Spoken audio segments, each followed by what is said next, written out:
situadas en el mar argentino Atlántico Sur, a 500 kilómetros del territorio argentino y a 13.000 kilómetros del Reino Unido. Poseen una superficie de 11.718 kilómetros cuadrados y se componen de dos islas principales.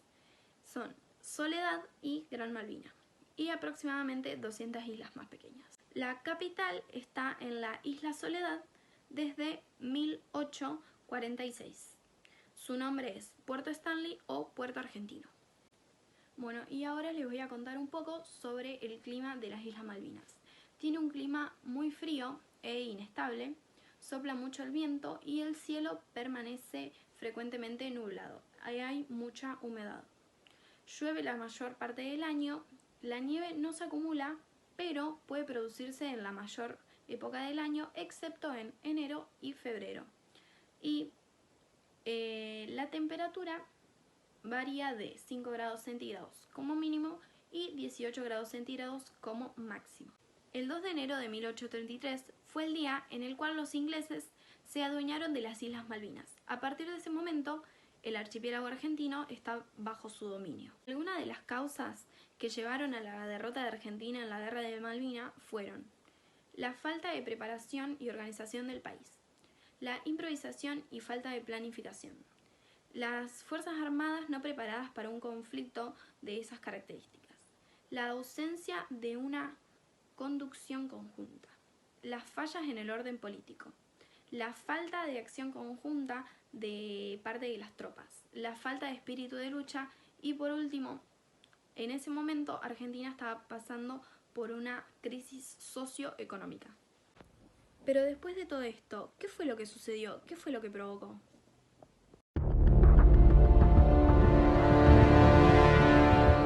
Yo les quiero contar cómo es que las Malvinas fueron influyendo a lo largo del tiempo, cómo son actualmente y cómo influyen en nuestra actualidad.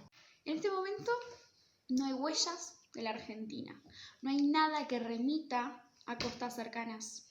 Existe una diversidad global asentada, pero los hábitos más comunes, los prosaicos de la vida, hablan de una pequeña Gran Bretaña austral, con bandera propia, tela 5 y deseos de autonomía total. Tampoco hay chance de que los isleños abran un debate porque para ellos parece que está todo claro, sienten que no hay nada que discutir. Incluso no permiten que los visitantes lleven banderas argentinas o ningún otro símbolo patrio que pertenezca a nuestra cultura. Penguin News, que es el medio de prensa principal de las Malvinas, y normalmente somos noticia por los visitantes que van a recorrer el cementerio de Darwin, que es el lugar donde yacen los restos de los combatientes, y es un lugar la mayor parte del tiempo difícil. Al recorrerlo se siente como el peso de la desolación que atraviesa las cruces, pero igualmente es la única marca celeste y blanca dentro de las Malvinas. En las islas no hay delincuencia, el desempleo es cero y tampoco se consumen drogas. Y los impuestos altos que se pagan son devueltos como servicio de calidad, la educación y la salud son gratis. Y esto es básicamente las Malvinas hoy en día. Pero ¿cómo es que esas pequeñas islas afectan tanto a nuestro país y son tema de organizaciones tan importantes como la ONU? Dentro de las Naciones Unidas el tema está como cuestiones de las Islas Malvinas y en la disputa entre la Argentina y el Reino Unido sobre la soberanía de estas islas. Todo esto comenzó cuando la organización se generó y fue porque en una conferencia en San Francisco la República Argentina presentó una reserva de derechos donde no aceptaba en ningún caso que el sistema de administración fiduciaria pueda ser aplicada a o sobre territorios que le pertenezcan, ya sea que estos estén sujetos a reclamo o controversia o estén en posesión de otros estados. Incluso hay un examen anual que realiza la ONU sobre esta cuestión y actualmente ya se han realizado más de 38 resoluciones. Por supuesto que Malvinas también es un tema que atraviesa constantemente nuestra política. Se puede ver claramente en el discurso de Asunción de nuestro presidente Alberto Fernández. Él dijo que va a trabajar de manera inalcanzable para reafirmar el legítimo e indescriptible reclamo por la soberanía de las Islas Malvinas. También manifestó que esto se realizará teniendo el convencimiento que el único camino para hacerlo es el de la paz y la diplomacia. Pero no todo lo relacionado con nuestro gobierno y las Malvinas es positivo. El canciller Felipe Solá dijo en una conferencia: lo dice el Penguin News, que los malvinenses ahora se dan vuelta. Léanlo, se lo puedo mandar. Que los malvinenses se sentirán mucho más seguros atendidos por médicos argentinos que por médicos ingleses. ¡Vivan los médicos argentinos! Sin embargo, Lisa Watson, editora del Penguin News, señaló que no existe tal artículo, que eso es una locura.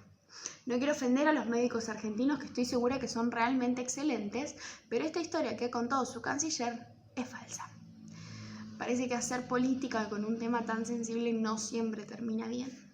Ya que hablamos de coronavirus, que claramente no puede faltar si hablamos de actualidad, vamos a decir que en este caso la prosperidad que tanto se destaca en las Islas Malvinas se está viendo afectada, se está viendo en peligro, porque tienen 13 casos confirmados y una estricta cuarentena de aquí a 12 meses en adelante, lo cual pone en peligro y en una severa crisis su economía, principalmente por la cancelación de los vuelos, por la falta de ingresos del turismo y una fuerte caída en la producción de pesca y de lana, que son dos de las principales fuentes de ingresos de los isleños. Vamos a contar una anécdota un poco más divertida que todo lo que veníamos diciendo, y en este caso el personaje principal es Anonymous, alguien que está dando de qué hablar hoy en día bastante por todo lo que está pasando en Estados Unidos. Anonymous es un hacker que hackeó, vale la redundancia, el sitio web del Servicio de Radio de las Malvinas. Y ese día, en la conmemoración de 33 años, además de entonar las estrofas por el himno argentino, infinitamente repitiéndolas una y otra vez para todos aquellos que sintonizaran la radio, también tuvo un texto que reclamaba por la soberanía argentina de estos territorios. Parece que Anonymous es partidario de las Malvinas argentinas. ¡Ay, no, pará! Primero tienen que saber qué pasó. Para eso, vamos a viajar al pasado. Todo comenzó en 1520, cuando Federico Magallanes, en busca de un paso hacia el Océano Pacífico, descubre estas islas. Desde entonces han tenido muchos nombres y muchos dueños, pero desde 1833 fueron dominadas y colonizadas por los británicos. Argentina, luego de su independencia de España, alega y afirma que estas islas eran de su territorio y que estaban en todo su derecho de reclamarlas como suyas. En 1833, Gran Bretaña obtiene el control de estas islas y las declara colonias del Reino Unido, cosa que causó mucho descontento en el gobierno argentino. En 1982, Argentina estaba bajo una dictadura militar al mando de Galtieri, quien pensó que la Guerra de las Malvinas era una forma de darle popularidad a este gobierno. La guerra fue iniciada por el dictador argentino Leopoldo Galtieri, quien quería apoderarse de las islas con la justificación de que el territorio argentino debía ser indivisible y que, teniendo la estadía de una nación extranjera tan cerca del país, podía ser un peligro para la soberanía de la nación. En el plano político internacional, los argentinos creían que contaban con el apoyo de Estados Unidos para recuperar el territorio de las Malvinas, o que los ingleses iban a renunciar rápidamente con una negociación diplomática. Sin embargo, los planes del gobierno de Galtieri no salieron como se esperaba. En marzo de 1982, una flota de buques mercantes escoltados por embarcaciones militares comenzó a rondar el archipiélago. Desconfiando de aquella extraña maniobra, las fuerzas británicas, que velaban por la protección de la isla, exigieron que aquellas embarcaciones se alejaran inmediatamente del territorio inglés. Esta pequeña indisposición acabó sirviendo de pretexto para que las fuerzas argentinas declararan la guerra a Inglaterra, realizando la invasión de las Malvinas el 2 de abril de aquel mismo año. Las islas, para los británicos, eran las Islas Falklands. Acá se da inicio a la Guerra de Malvinas.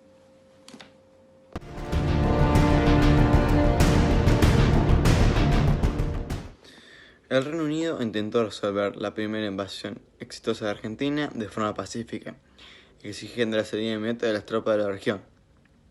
Sin embargo, con el regreso de Argentina, los británicos enviaron fuerzas militares listas para el combate.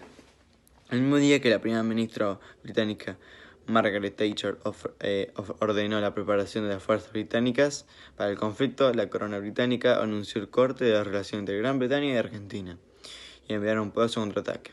Fueron 27.000 soldados y 111 buques de guerra. La guerra de la Marina fue una guerra no declarada, en la que el Reino Unido dirigió una de las expediciones militares más grandes de la Segunda Guerra Mundial. La evidente superioridad bélica inglesa podría anticipar el resultado de este conflicto. Después de una fase de relativo equilibrio entre las fuerzas militares involucradas en la guerra, el lado británico puso en acción la llamada Operación Sutton, enviando un gran número de armas e infantes de marina para participar en la guerra. El apoyo latinoamericano a la Argentina fue casi unánime. Nicaragua ofreció tropas, Venezuela petróleo y Perú aviones de reemplazo. Solamente el régimen de Pinochet en Chile adoptó una posición contraria, consiguiendo a los británicos suministros y bases para unidades de comando. Rápidamente se reunió un importante destacamento de fuerzas, formando por 2 portaaviones y unos 28.000 hombres. Cuando este destacamento inició su viaje de 8.000 millas hasta el Atlántico Sur, se produjo una intensa actividad diplomática por parte del secretario de Estados Unidos, Alexander Haig, el cual trató de convencer a Argentina de que tenía más posibilidades de alcanzar su objetivo aceptando entablar negociaciones. Pero al fracasar en sus esfuerzos, el 30 de abril anunció formalmente el apoyo de estadounidenses a Gran Bretaña. Ante la posibilidad cada vez más real de un conflicto bélico, hubo algunos intentos de mediación, entre los que se destacaron el del secretario general de la ONU y el secretario de Estado norteamericano, pero todos fueron infructuosos y el 1 de mayo comenzó la guerra. Los británicos se prepararon para un desembarco en Malvinas, una operación militar bastante difícil. Fuerzas especiales reconocieron la isla para determinar las posiciones de las tropas argentinas e identificar los lugares más apropiados para el desembarco. Mientras tanto, la actividad diplomática continuaba, primero a iniciativa del gobierno peruano y después del secretario general de la ONU. Una vez más, el gobierno argentino se negó a contemplar la posibilidad de una retirada militar, si no se le garantizaba que las negociaciones directas desembocarían en una transmisión de soberanía. Los argentinos organizaron un contraataque aéreo comandado por la Fuerza Aérea Sur. Utilizando misiles consiguieron abatir 2 embarcaciones británicas. La destreza de los pilotos militares argentinos generó admiración por ellos. A pesar de eso, las mayores derrotas argentinas ocurrieron en tierra, cuando los británicos no tuvieron mayores dificultades para vencer a un ejército numeroso pero extremadamente mal preparado. Muchos de los soldados de Argentina eran jóvenes, mal entrenados, mal equipados, mal alimentados y pobremente armados, limitados de sus posibilidades frente a unas fuerzas armadas mejor preparadas. Frío, hambre, sed y miedo en trincheras, cuevas o el más oscuro de los agujeros. Los soldados argentinos sufrieron la falta de experiencia, las pésimas condiciones climáticas, hasta los fusiles se congelaban y las reliquias que utilizaban como armamento. Entonces, todo eso, más la preparación táctica de los ingleses, impulsaron a las tropas argentinas a entregarse sin ofrecer mayor resistencia, y el 14 de junio de 1982, Inglaterra había restablecido finalmente su hegemonía bajo las Islas Falkland, nombre oficialmente dado por los ingleses a la región.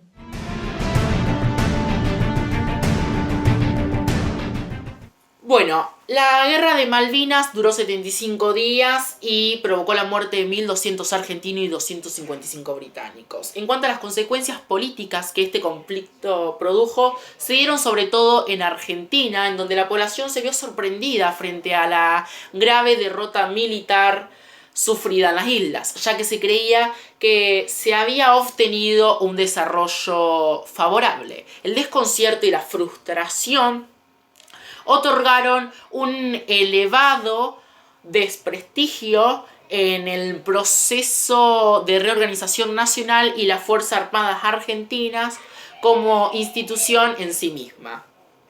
Es por eso que este fracaso militar fue el que provocó o marcó la derrota total del proceso militar del presidente Galtieri. proceso que ya venía bastante golpeado y cuyo gobierno ya había liquidado social, cultural y económicamente a la Argentina. Además, sumado a esto, se desarrolló una enorme crisis económica y política y se inició el proceso para regresar a la democracia. Los argentinos deponen a Galtieri y el próximo año se realizan las elecciones en la cual gana Raúl Alfonsín. Con la asunción de un gobierno democrático en la Argentina de 1983, se facilita la firma del Tratado de Paz y Amistad entre Argentina y Chile de 1984, con el cual se puso fin al conflicto del Beagle.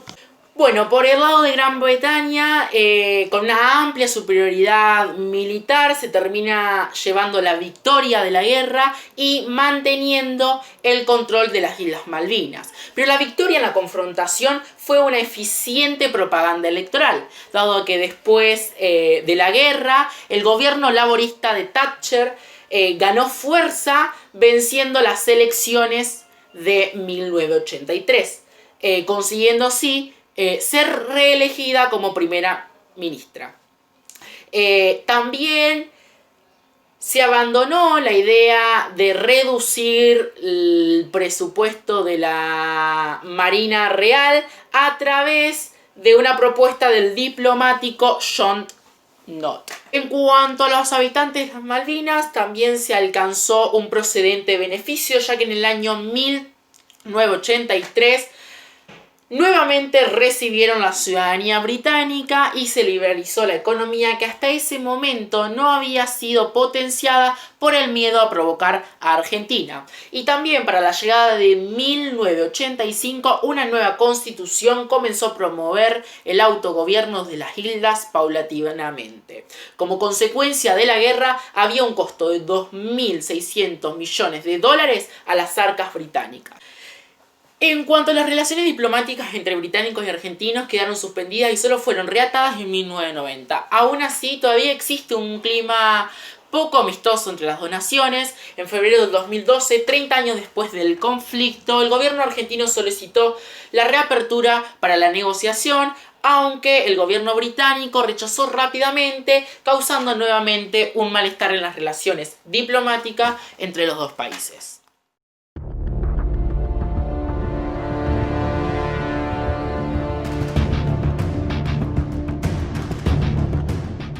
Para cerrar nuestro video, queremos plantear algunas cosas que parecen estar muy instaladas en nuestra sociedad y en los sentimientos de los argentinos, pero que a nosotros nos generan algunas dudas. ¿Por qué hay tanto sentimiento de nacionalidad o de soberanía sobre las Islas Malvinas, siendo que antes no las teníamos en cuenta ni las habitábamos? ¿No fue esto una movida para ganar popularidad por parte de los militares? ¿No podríamos decir que ese marketing caló tan fuerte en nuestros sentimientos que se terminó convirtiendo en algo así como una tradición? Tal vez compramos demasiado la imagen que los militares nos vendieron. Y lo más doloroso de todo son los combatientes de Malvinas, esos jóvenes que fueron a la guerra con poco o nada de entrenamiento, que tenían necesidades de salubridad, de alimentación, de armamento, que no estaban preparados en ningún sentido. Esos jóvenes que algunos fueron con ganas, pero otros fueron obligados.